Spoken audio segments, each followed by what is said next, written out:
Hi guys, it's Crafty Christy, and I am here to do a requested tutorial on a excuse me, envelope flip book that I had done for Scrapter World's die cut swap, and I'll post the video down below because I did not take a picture before I sent it away. So I am here to show a tutorial. It's a different size envelopes. These I did myself. The one in the video you'll see were just a regular A2 size envelope, but you can do this with any size. And today I'm using this Echo Park Let's Be Mermaids paper I got at Hobby Lobby. And this paper is a 6x6 and it's so stinking cute. I can kind of flip through and show you what's left. It's double-sided. And everything in it is something to do with life under the sea, mermaid. There's fish, turtles. Somewhere in here there's whales. There's the turtles. I love this paper. It's so stinking cute. Okay, so let's just get to it. These envelopes I made with my We Are Memory Keepers punch board, and these are just using one 6x6 piece of paper, and they are the 3x4. And all you're going to do on any envelope that you use is make a 1/4 inch gusset. And you want to pull out your scoreboard. If you don't have a scoreboard, you can just use a ruler and a styling tool, whatever you have to make your score. And you're going to face it up, and from where it bends or is scored, you just want to do it 1/4 inch. And that's it. I know that's probably hard to see. I'm going to do these other two, and then we'll fold it and I'll show you exactly what it is. So once again, just 1/4 inch. That one you can see a little better. Like I said, any size envelope you can do this with, and you can adjust the gussets for whatever goodies that you're putting inside. So then all you have to do, and you have to be kind of careful, is you fold down on that score line to make your gusset. So now you have just a little bitty gusset. Just enough to give you a little extra room for some goodies. And you're going to carefully fold all of them at the gusset.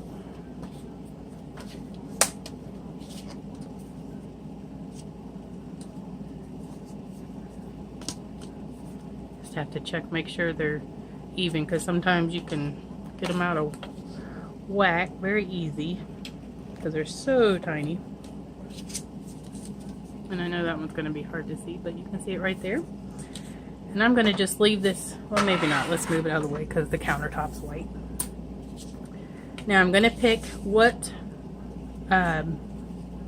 order I want them in. This will be your front. This will be your middle and the back. And then this piece is going to be the fold over piece for here. And all you do, we're going to use some ATG tape. And we're just going to run tape no more than this first score line. And don't mind the rattling, that's my air conditioner kicking in. And if you can, try to get it just a hair to the right of the score line. That way give you a little bit extra room, and then I put some extra over here. So let's go ahead and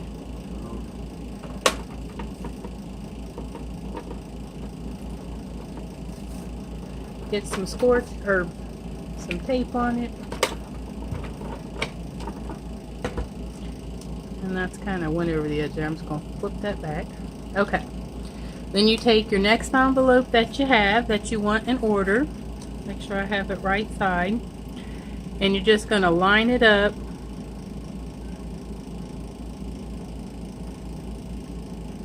as even as you can get it.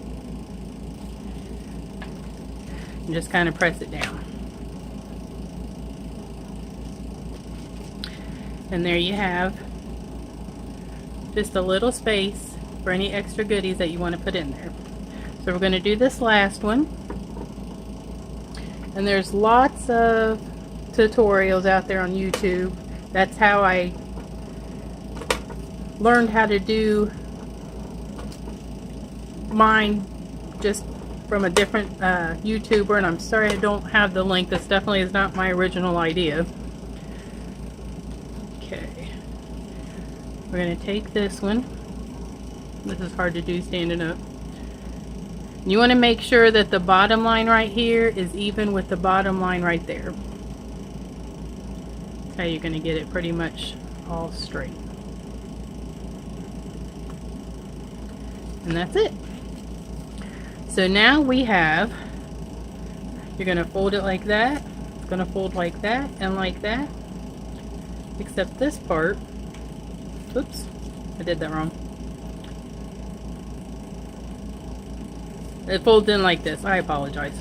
It's going to fold in like this, and this is going to be your cover. So no matter what one you want first, the last one is going to be the cover to the front. Just like that. And then see, there's a little gusset. It's not lying flat, so you can put goodies in here that might have a little dimension or not. What I did on the original one was I had used just one side paper, so I covered this and this and this and this and all the backing, but I used these particular ones because I wanted to make sure that they were decorated. You can leave these little points here if you're making your envelopes, or you can cut them off. I'm just going to leave them because I think it's just a little extra cuteness. And when you close it up, you can use like a removable dot, adhesive dot. You can use twine, you can use ribbon, you can use Velcro dots. That's what I used in the original. So for these, I'm going to take the backs here. I've cut out 3x4 to cover the little flaps. Oops, I hope I used them on the right one. So we're just going to do that.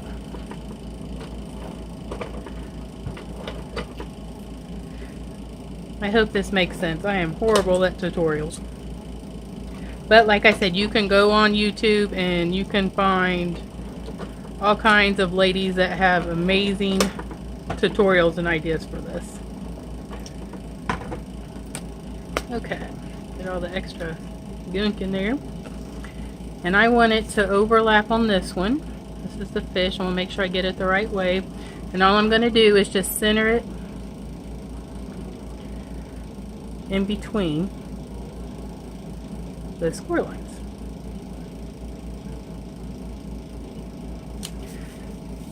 And you can, you know, put whatever paper you want back here. I was just trying to stay with the same paper that was on the original. And see, on the back of this one was neat. It had waves.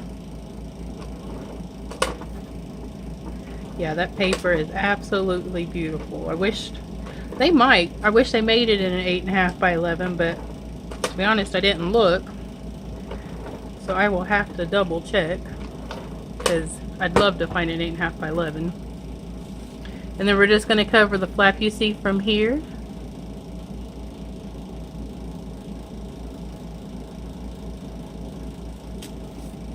And that's it. And that is how you make an envelope flip book. Like I said, you can decorate it any way you want. On the original one I had taken a strip of paper and I just made it the length, which here would be 4 inches. And I made just a little tab on each.